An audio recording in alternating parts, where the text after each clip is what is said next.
അന്താരാഷ്ട്ര രാഷ്ട്രീയവും യുദ്ധതന്ത്രങ്ങളും സാമ്പത്തിക നീക്കങ്ങളും കൊണ്ട് ലോകം അക്ഷരാർത്ഥത്തിൽ തിളച്ചുമറിയുകയാണ്.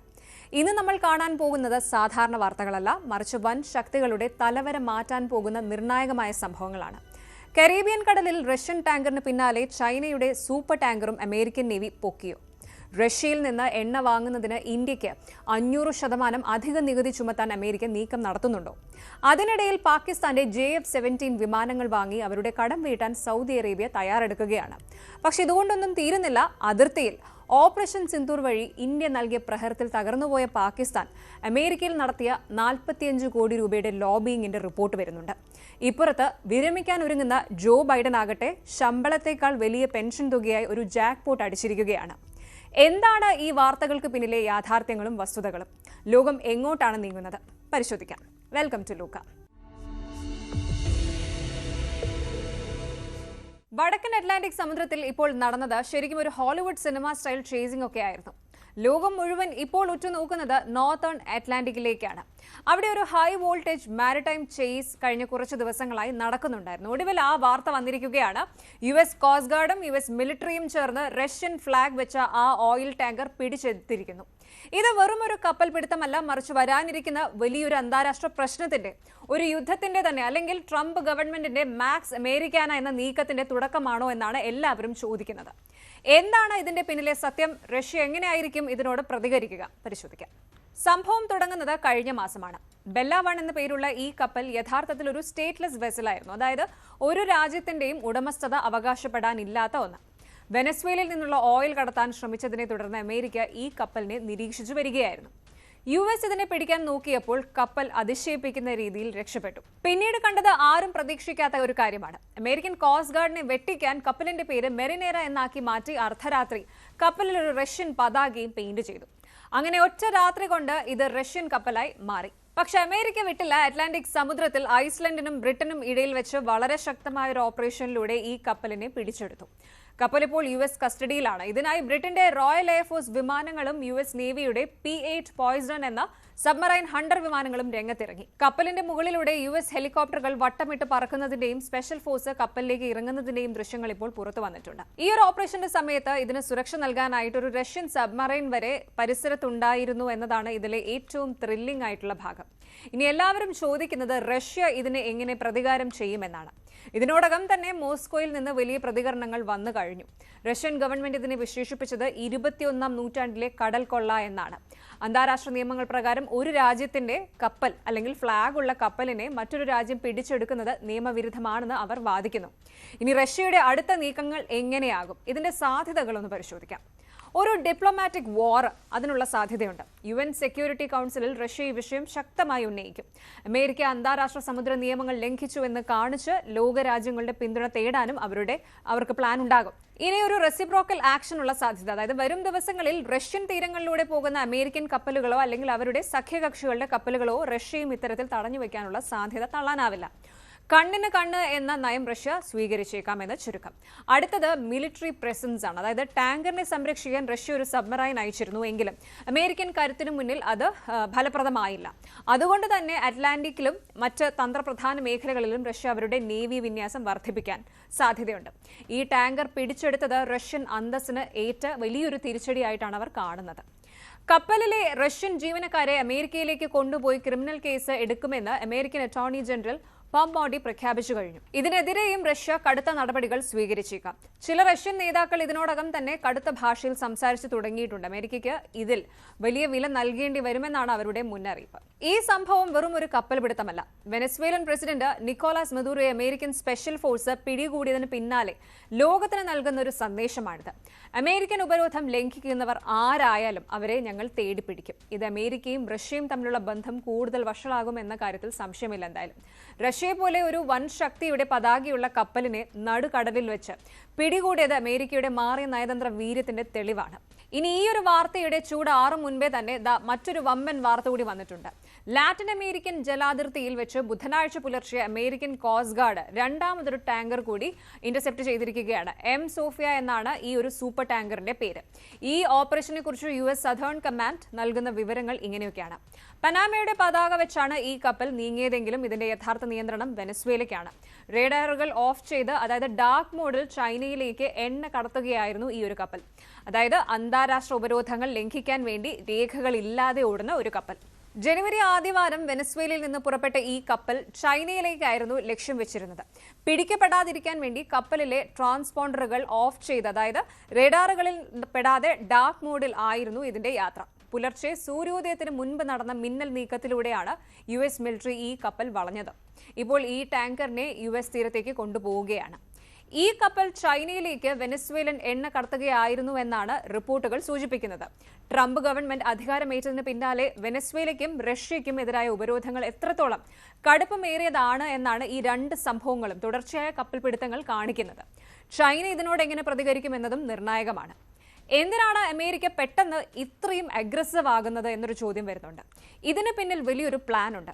ഏതാനും ദിവസങ്ങൾക്ക് മുൻപാണ് കാരക്കാസിലെ പ്രസിഡൻഷ്യൽ കൊട്ടാരത്തിൽ നിന്ന് വെനസ്വേലൻ പ്രസിഡന്റ് നിക്കോളാസ് മദൂറോയെ അമേരിക്കൻ സ്പെഷ്യൽ ഫോഴ്സ് ഒരു റെയ്ഡിലൂടെ പിടികൂടിയത്. മദൂറോയുടെ സാമ്പത്തിക സ്രോതസ്സുകൾ പൂർണ്ണമായും അടയ്ക്കുക എന്നതാണ് അമേരിക്കയുടെ ലക്ഷ്യം. വെനസ്വേലയുടെ ക്രൂഡ് ഓയിൽ കയറ്റുമതി തടയുന്നതിലൂടെ ആ രാജ്യത്തെ സാമ്പത്തികമായി തകർക്കാനാണ് ട്രംപ് ഭരണകൂടം ശ്രമിക്കുന്നത്.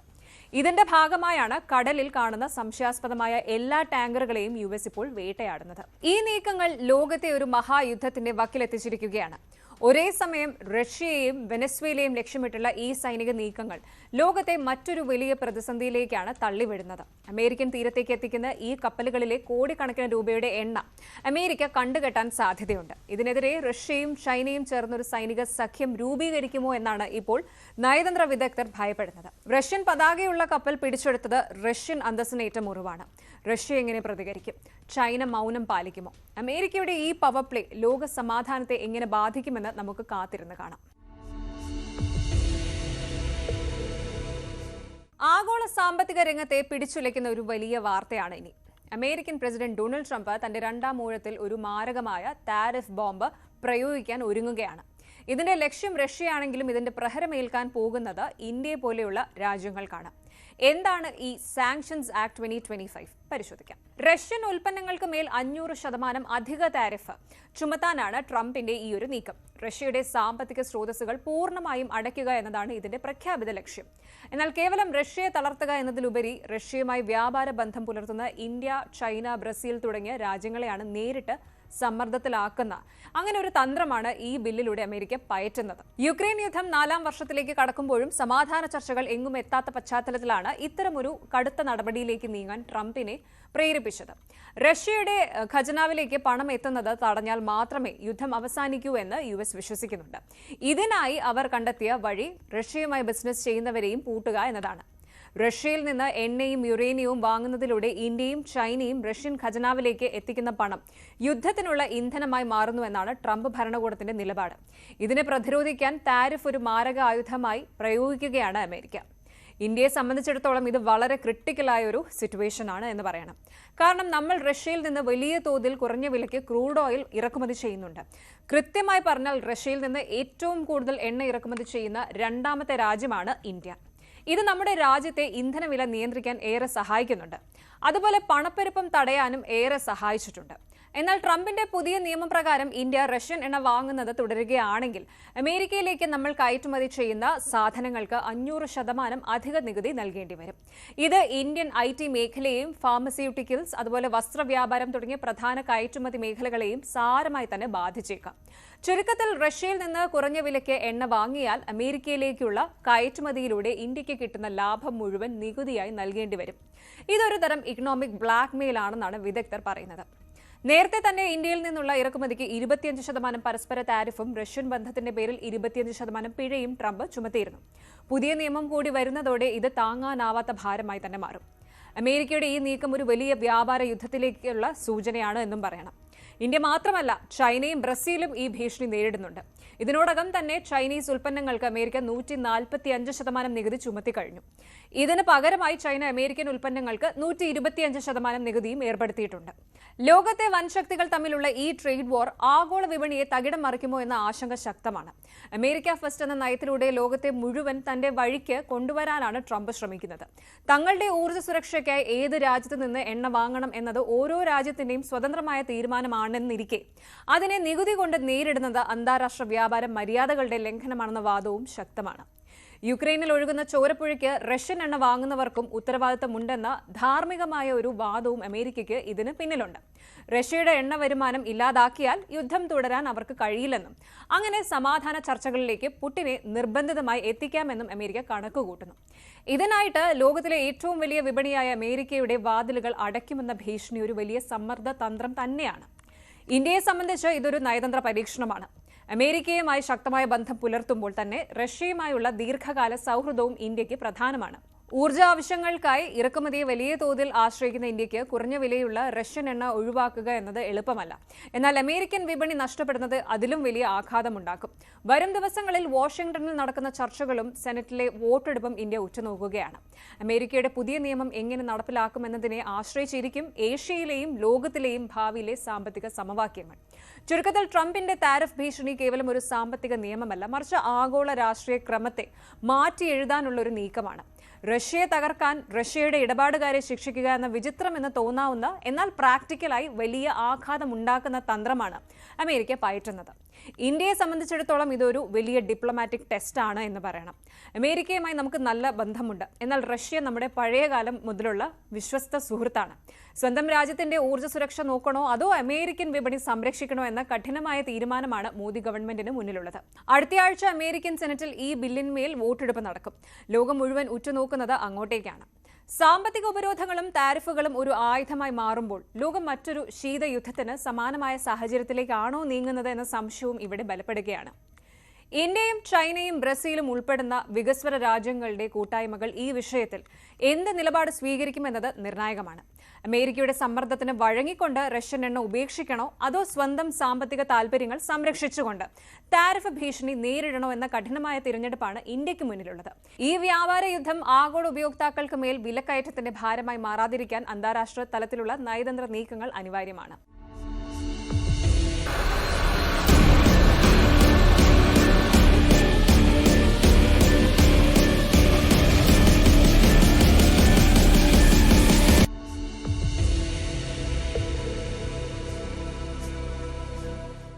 അന്താരാഷ്ട്ര തലത്തിൽ പാകിസ്ഥാന്റെ മുഖംമൂടി അഴിഞ്ഞു വീഴുന്ന ഒരു ഞെട്ടിക്കുന്ന വാർത്തയാണ്. 2025 ഇന്ത്യ നടത്തിയ ഓപ്പറേഷൻ സിന്ദൂർ ലോകം മറന്നിട്ടുണ്ടാവില്ല. പെഹൽഗാം ഭീകരാക്രമണത്തിന് മറുപടിയായി ഇന്ത്യ പാകിസ്ഥാനിലെ ഭീകര താവളങ്ങൾ ഓരോന്നോരോന്നായി തകർത്തപ്പോൾ പുറമെ ശക്തരെന്ന് നടിച്ച അല്ലെങ്കിൽ വിടുവ അടിച്ച പാകിസ്ഥാൻ ഉള്ളിൽ എത്രത്തോളം ഭയന്നിരുന്നു എന്നതിന്റെ തെളിവുകൾ ഇപ്പോൾ പുറത്തു വരികയാണ്. അമേരിക്കൻ ഗവൺമെന്റ് രേഖകൾ തന്നെ പാകിസ്ഥാന്റെ കള്ളത്തരങ്ങൾ പൊളിച്ചടുക്കിയിരിക്കുന്നു. ഇന്ത്യയുടെ സൈനിക കരുത്ത് ലോകത്തിന് മുന്നിൽ തെളിയിച്ച ഒന്നായിരുന്നു ഓപ്പറേഷൻ സിന്ദൂർ. പക്ഷെ അന്ന് പാകിസ്ഥാൻ ലോകത്തോട് പറഞ്ഞത് മറ്റൊരു കഥയായിരുന്നു. എന്നാൽ ഇപ്പോൾ അമേരിക്കയിൽ നിന്ന് പുറത്തുവരുന്ന ഫോറിൻ ഏജന്റ്സ് രജിസ്ട്രേഷൻ ആക്ട് ഇതിന്റെ രേഖകൾ പാകിസ്ഥാന്റെ സകല പ്രൊപ്പഗൻഡയും പൊളിച്ചടുക്കിയിരിക്കുകയാണ്.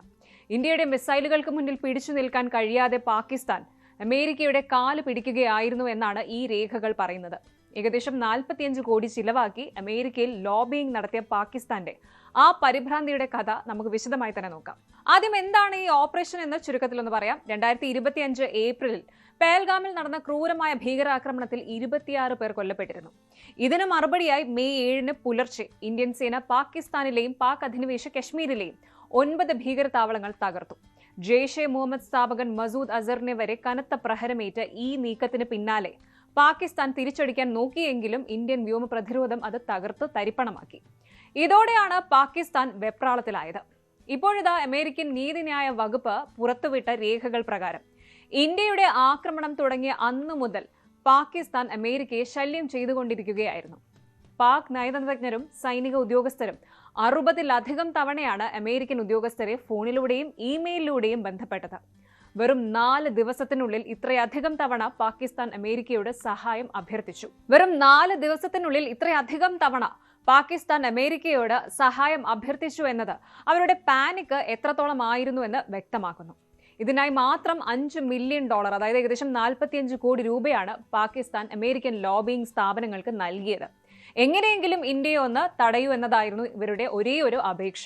ഈ സംഭവങ്ങൾക്കിടയിൽ US പ്രസിഡന്റ് ഡൊണാൾഡ് ട്രംപ് പലതവണ അവകാശപ്പെട്ടത് താനാണ് ഇന്ത്യയും പാകിസ്ഥാനെയും യുദ്ധത്തിൽ നിന്ന് പിന്തിരിപ്പിച്ചത് എന്നാണ്. ട്രംപിന്റെ മീഡിയേഷൻ കാരണമാണ് യുദ്ധം നിന്നത് എന്നാണ് അദ്ദേഹം പറഞ്ഞത്. എന്നാൽ സത്യം അതല്ല. ഇന്ത്യ ഒരിക്കലും ഒരു മൂന്നാം കക്ഷിയുടെയും സഹായം തേടിയിട്ടില്ല. പകരം ഇന്ത്യൻ പ്രഹരം താങ്ങാനാകാതെ പാകിസ്ഥാനാണ് അമേരിക്കയുടെ മധ്യസ്ഥതയ്ക്കായി കെഞ്ചിയത്. ഇന്ത്യ ഓപ്പറേഷൻ താൽക്കാലികമായി നിർത്തിയത് പാക് സൈനിക മേധാവി, അതായത് director general of military operations DGMO ഇന്ത്യയോട് നേരിട്ട് വെടിനിർത്തൽ ആവശ്യപ്പെട്ടതുകൊണ്ടാണ്. ഇന്ത്യയുടെ ഭീകരവിരുദ്ധ പോരാട്ടത്തിന് മുന്നിൽ പാകിസ്ഥാൻ മുട്ടുമടക്കി എന്നതിന്റെ ഏറ്റവും വലിയ തെളിവാണ് ഇപ്പോൾ പുറത്തുവന്ന ഈ രേഖകൾ. ഈ രേഖകൾ തെളിയിക്കുന്നത് ഒരു കാര്യം മാത്രമാണ്: ഇന്ത്യൻ സേന അതിർത്തിയിൽ വെടിവെക്കുമ്പോൾ ഇസ്ലാമാബാദിലെ ഭരണാധികാരികൾക്ക് ലോകത്ത് ഒരിടത്തും സമാധാനമില്ല. പാകിസ്ഥാൻ അമേരിക്കയോട് യാചിച്ചപ്പോൾ ഇന്ത്യ തന്റെ നിലപാടിൽ ഉറച്ചുനിന്നു. ഒടുവിൽ ഗത്യന്തരമില്ലാതെ പാകിസ്ഥാൻ സൈന്യം തന്നെ വെടിനിർത്തൽ ആവശ്യപ്പെടുകയായിരുന്നു. ഇന്ന് ലോകരാജ്യങ്ങൾ ഇന്ത്യയുടെ കരുത്തിന് മുന്നിൽ തലകുനിക്കുന്നുണ്ട്. പാകിസ്ഥാൻ എത്ര കോടികൾ ലോബിയിങ്ങിന് ചിലവാക്കിയാലും ഇന്ത്യയുടെ സീറോ ടോളറൻസ് പോളിസിക്ക് മുന്നിൽ അതൊന്നും വില പോകില്ല. അമേരിക്കയുടെ രേഖകൾ പുറത്തു വന്നതോടെ പാകിസ്ഥാൻ ലോകത്തിന് മുന്നിൽ ഒരിക്കൽ കൂടി നാണം കെട്ടിരിക്കുകയാണ്. ഇനി ഇതിന് പാക് ഭരണകൂടം എന്ത് മറുപടി പറയുമെന്ന് നമുക്ക് കാത്തിരുന്ന് കാണാം. അന്താരാഷ്ട്ര പ്രതിരോധ രംഗത്ത് നിന്നും വളരെ ഇൻട്രസ്റ്റിംഗ് ആയ ഒരു വാർത്തയാണ് ഇപ്പോൾ പുറത്തുവരുന്നത്. പാകിസ്ഥാനും സൗദി അറേബ്യയും തമ്മിൽ പുതിയൊരു ജെറ്റ് ഫോർ ലോൺ ഡീലിനെ കുറിച്ച് ചർച്ചകൾ നടക്കുന്നു എന്നാണ് ലേറ്റസ്റ്റ് റിപ്പോർട്ടുകൾ സൂചിപ്പിക്കുന്നത്. സാധാരണഗതിയിൽ ഒരു രാജ്യം മറ്റൊരു രാജ്യത്തിന് കടം കൊടുത്താൽ അത് പണമായിട്ടാണ് തിരിച്ചു ചോദിക്കാറുള്ളത്. എന്നാൽ ഇവിടെ കഥ മാറുകയാണ്. അതായത് പാകിസ്ഥാൻ സൗദിയിൽ നിന്ന് വാങ്ങിയ ഏകദേശം $2 ബില്യൺ $200 കടം തിരിച്ചടയ്ക്കുന്നതിന് പകരം ആ തുകയ്ക്ക് തുല്യമായ JF-17 തണ്ടർ ഫൈറ്റർ ജെറ്റ്സ് സൗദിക്ക് നൽകാൻ ഇരു രാജ്യങ്ങളും പ്ലാൻ ചെയ്യുന്നു. കേൾക്കുമ്പോൾ സിമ്പിളായി തോന്നുമെങ്കിലും ഇതിന് പിന്നിൽ വലിയ ജിയോ പൊളിറ്റിക്കൽ തന്ത്രങ്ങളുണ്ട്. എന്തുകൊണ്ടാണ് പെട്ടെന്ന് ഇങ്ങനെ ഒരു മാറ്റം സംഭവിച്ചത്? ഇതിന് പിന്നിലെ പൊളിറ്റിക്സും ഡിഫൻസ് സ്ട്രാറ്റജിയും എന്താണ്? നമുക്ക് വിശദമായി പരിശോധിക്കാം. നമുക്കറിയാം, പാകിസ്ഥാൻ ഇപ്പോൾ വലിയൊരു സാമ്പത്തിക പ്രതിസന്ധിയിലൂടെയാണ് കടന്നു പോകുന്നത് എന്ന്. വിദേശ നാണ്യ ശേഖരം കുറഞ്ഞതും പണപ്പെരുപ്പവും അവരെ വല്ലാതെ ബുദ്ധിമുട്ടിക്കുന്നുണ്ട്. ഈ സമയത്താണ് സൗദി അറേബ്യയിൽ നിന്ന് വാങ്ങിയ $2 ബില്യൺ ലോൺ തിരിച്ചടയ്ക്കാനുള്ള കാലാവധി വരുന്നത്. ഈ സാഹചര്യത്തിലാണ് സൗദിയിൽ നിന്നുള്ള കടം തിരിച്ചടയ്ക്കാൻ ഒരു ഇന്നോവേറ്റീവ് ഐഡിയ പാകിസ്ഥാൻ മുന്നോട്ട് വെച്ചത്. കയ്യിൽ പണമില്ലാത്ത സാഹചര്യത്തിൽ പാകിസ്ഥാൻ മുന്നോട്ട് വെച്ച ഐഡിയയാണ് ഡിഫൻസ് സ്വാപ്പ് എന്ന് പറയുന്നത്. അതായത്, ഞങ്ങൾ നിങ്ങൾക്ക് ആധുനികമായ യുദ്ധവിമാനങ്ങൾ തരാം, പകരം ഞങ്ങളുടെ കടം നിങ്ങൾ എഴുതിത്തള്ളണം. ഈ ചർച്ചകൾക്കായി Pakistan air chief marshal Zaheer Ahmed Babar റിയാദിലെത്തി സൗദി പ്രതിരോധ ഉദ്യോഗസ്ഥരുമായി കൂടിക്കാഴ്ച നടത്തി കഴിഞ്ഞു. ഈ സന്ദർശനത്തിലാണ് JF-17 ബ്ലോക്ക് 3 വിമാനങ്ങളെക്കുറിച്ചുള്ള സീരിയസ് ആയിട്ടുള്ള ചർച്ചകൾ നടന്നത്. കേവലം ഒരു ലോൺ സെറ്റിൽമെന്റ് മാത്രമല്ല ഇത്. മൊത്തം $4 ബില്യൺ ഒരു വമ്പൻ ഡീലിനാണ് സാധ്യത കാണുന്നത്. അതിൽ $2 ബില്യൺ പഴയ കടമായി അഡ്ജസ്റ്റ് ചെയ്യും. ബാക്കി തുക പുതിയ എക്യുപ്മെന്റ്സിനും അതുപോലെ ട്രെയിനിങ്ങിനുമായി സൗദി ചിലവഴിക്കും. ഇവിടെ ഒരു ചോദ്യം വരാം: ലോകത്തിലെ ഏറ്റവും വലിയ ആയുധ ഇറക്കുമതിക്കാരായ സൗദി അറേബ്യ എന്തിനാണ് പാകിസ്ഥാന്റെ വിമാനങ്ങൾ വാങ്ങുന്നത്? എന്തുകൊണ്ടാണ് സൗദി അറേബ്യ പെട്ടെന്ന് ഈ പാകിസ്ഥാൻ ചൈന വിമാനങ്ങളിൽ താല്പര്യം കാണിക്കുന്നത്? ഇതിന് പിന്നിൽ 3 പ്രധാന കാരണങ്ങളുണ്ട്. ഒന്നാമത്തെ കാരണം എന്ന് പറയുന്നത്, മിഡിൽ ഈസ്റ്റിൽ അമേരിക്കയുടെ ദീർഘകാല സഹായങ്ങളിൽ സൗദിക്ക് ഇപ്പോൾ പഴയതുപോലെ അത്ര വിശ്വാസമില്ല. എന്നാൽ ഇപ്പോൾ US ഗവൺമെന്റിന്റെ പോളിസികളിൽ മാറ്റവും വരുന്നുണ്ട്. മിഡിൽ ഈസ്റ്റിൽ നിന്ന് അമേരിക്ക പതിയെ പിൻവാങ്ങുന്നു എന്നൊരു തോന്നൽ സൗദിക്കുണ്ട്. ഇതൊക്കെ കൊണ്ട് തന്നെ തങ്ങളുടെ സെക്യൂരിറ്റി പാർട്ട്ണർഷിപ്സ് സൗദി വിപുലീകരിക്കുകയാണ്.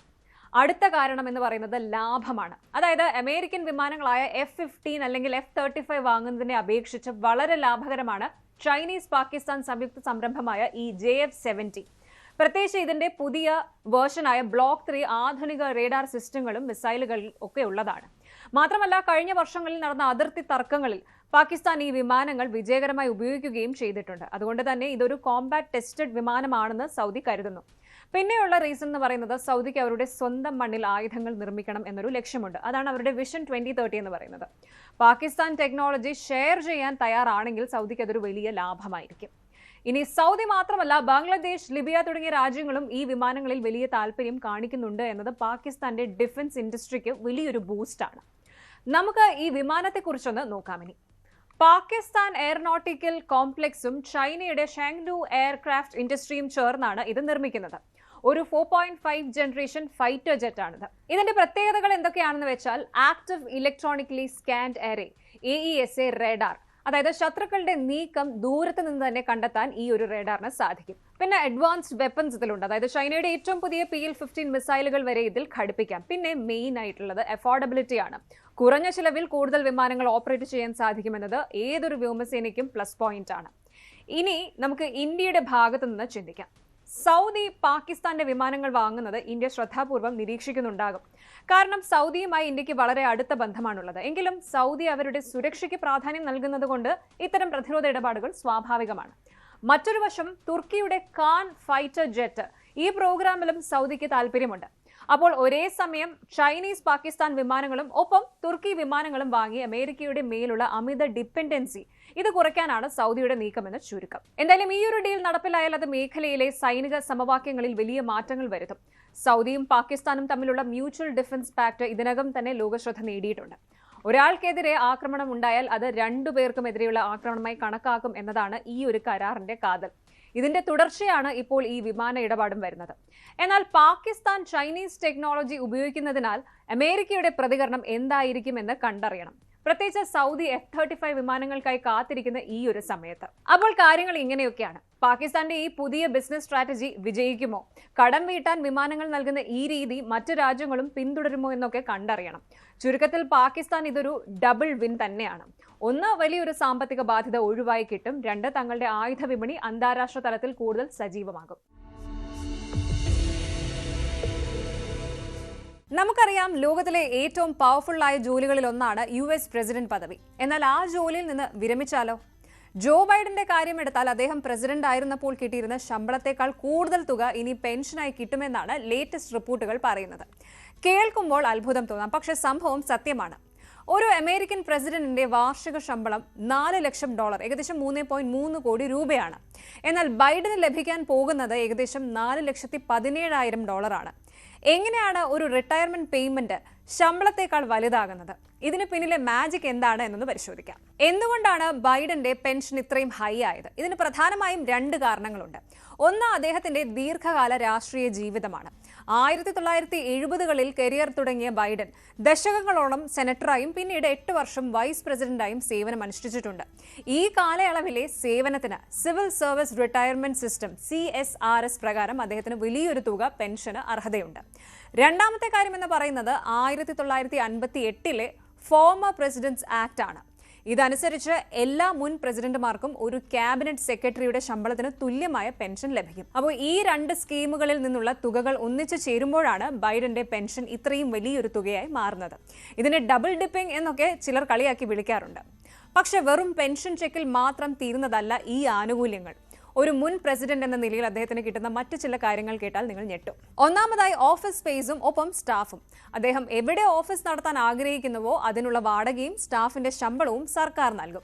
റിപ്പോർട്ടുകൾ പ്രകാരം ബൈഡൻ ഇതിനായി മാത്രം ഏകദേശം $1.5 മില്യൺ, 12 കോടി രൂപയിലധികം ബജറ്റ് അനുവദിച്ചിട്ടുണ്ട്. ഇതുകൂടാതെ ട്രാവൽ അലവൻസസ് ഉണ്ട്. ഔദ്യോഗിക ആവശ്യങ്ങൾക്കായുള്ള യാത്രകൾക്കും മറ്റുമായി ലക്ഷക്കണക്കിന് ഡോളർ വേറെയും ലഭിക്കും. ഒപ്പം സെക്യൂരിറ്റി ഫോർ ലൈഫ്, ഇത് ഏറ്റവും പ്രധാനപ്പെട്ടതാണ്. മുൻ പ്രസിഡന്റിനും ഭാര്യയ്ക്കും മരണം വരെ സീക്രട്ട് സർവീസ് സംരക്ഷണം ഉണ്ടായിരിക്കും. ഇതിന്റെ ചിലവ് എത്രയാണെന്ന് പോലും കൃത്യമായി കണക്കാക്കാൻ കഴിയില്ല. അത്രയും വലിയ തുകയാണ് സുരക്ഷയ്ക്കായി മാറ്റിവെക്കുന്നത്. മറ്റ് മുൻ പ്രസിഡന്റുമാരുമായി താരതമ്യം ചെയ്യുമ്പോൾ ബൈഡന്റെ ഈ തുക വളരെ കൂടുതലാണ്. ഉദാഹരണത്തിന് ബാരക് ഒബാമയ്ക്ക് കിട്ടിയിരുന്ന പെൻഷന്റെ ഏകദേശം ഇരട്ടിയാണ്. ഇതിന് കാരണം നമ്മൾ നേരത്തെ പറഞ്ഞതുപോലെ ബൈഡന്റെ 44 വർഷത്തെ നീണ്ട ഗവൺമെന്റ് സർവീസ് ആണ്. സാധാരണ ഒരു പ്രസിഡന്റിന് കിട്ടുന്നതിനേക്കാൾ കൂടുതൽ ബോണസ് അദ്ദേഹത്തിന്റെ പഴയ സർവീസ് റെക്കോർഡ് വഴി ലഭിക്കുന്നുവെന്ന് ചുരുക്കം. ഒരു സാധാരണക്കാരനെ സംബന്ധിച്ച് ഇതൊക്കെ കേൾക്കുമ്പോൾ വലിയ തുകയായി തോന്നാം. എന്നാൽ പ്രസിഡൻസി എന്ന പദവിയുടെ അന്തസ്സും സുരക്ഷയും നിലനിർത്താൻ ഇത്തരം ആനുകൂല്യങ്ങൾ അത്യാവശ്യമാണെന്നാണ് US നിയമങ്ങൾ പറയുന്നത്. ഇനി GCC മേഖലയിലെ ചില സുപ്രധാന വാർത്തകൾ പരിശോധിക്കാം. സൗദി അറേബ്യയുടെ സ്വപ്ന നഗരമായ നിയോമിൽ ഗതാഗത രംഗത്ത് വിപ്ലവം സൃഷ്ടിച്ചുകൊണ്ട് ഹൈപ്പർ ലൂപ്പ് സിസ്റ്റത്തിന്റെ ആദ്യഘട്ട പരീക്ഷണം വിജയകരമായി പൂർത്തിയാക്കി. മണിക്കൂറിൽ 1000 കിലോമീറ്ററിലധികം വേഗതയിൽ യാത്രക്കാരെ എത്തിക്കാൻ ലക്ഷ്യമിടുന്ന ഈ പദ്ധതി റിയാദിനും നിയോമിനും ഇടയിലുള്ള യാത്രാസമയം വെറും 40 മിനിറ്റായി കുറയ്ക്കും. വിദേശ നിക്ഷേപകരെയും പ്രൊഫഷണലുകളെയും ആകർഷിക്കുന്നതിനായി UAE തങ്ങളുടെ ഗ്രീൻ വിസ ചട്ടങ്ങളിൽ പുതിയ പരിഷ്കാരങ്ങൾ വരുത്തിയിട്ടുണ്ട്. ഇനി മുതൽ നിശ്ചിത വരുമാനമുള്ള ഫ്രീലാൻസർമാർക്കും വിദഗ്ധ തൊഴിലാളികൾക്കും സ്പോൺസർ ഇല്ലാതെ തന്നെ 10 വർഷം വരെ UAEയിൽ താമസിക്കാനുള്ള അനുമതി നൽകും. ഇത് മലയാളികൾ ഉൾപ്പെടെയുള്ള പ്രവാസികൾക്ക് വലിയ ആശ്വാസമാകും. ലോകത്തിലെ ഏറ്റവും വലിയ സോളാർ ഫാം ഉദ്ഘാടനം നടന്നു. പരിസ്ഥിതി സൗഹൃദ ഊർജ്ജത്തിലേക്ക് മാറുന്നതിന്റെ ഭാഗമായി ഖത്തർ തങ്ങളുടെ ഏറ്റവും വലിയ രണ്ടാമത്തെ സോളാർ പവർ പ്ലാന്റ് ഇന്ന് പൊതുജനങ്ങൾക്കായി തുറന്നുകൊടുത്തു. ഏകദേശം 2 ജിഗാവാട്ട് വൈദ്യുതി ഉൽപ്പാദിപ്പിക്കാൻ ശേഷിയുള്ള ഈ പ്ലാന്റ് ഖത്തറിലെ 15% വീടുകൾക്ക് ആവശ്യമായ ഊർജ്ജം നൽകും. ഒമാനെയും UAEയെയും ബന്ധിപ്പിക്കുന്ന അതിവേഗ ഒമാൻ എത്തിഹാദ് റെയിൽ പാതയുടെ നിർമ്മാണം 70% പൂർത്തിയായതായി അധികൃതർ അറിയിച്ചു. 2026 അവസാനത്തോടെ സർവീസ് തുടങ്ങാൻ സാധിക്കുമെന്നാണ് പ്രതീക്ഷ. ഇത് ഇരു രാജ്യങ്ങൾക്കുമിടയിലുള്ള ചരക്കു നീക്കം എളുപ്പമാക്കുകയും ടൂറിസം മേഖലയ്ക്ക് കരുത്ത് പകരുകയും ചെയ്യും.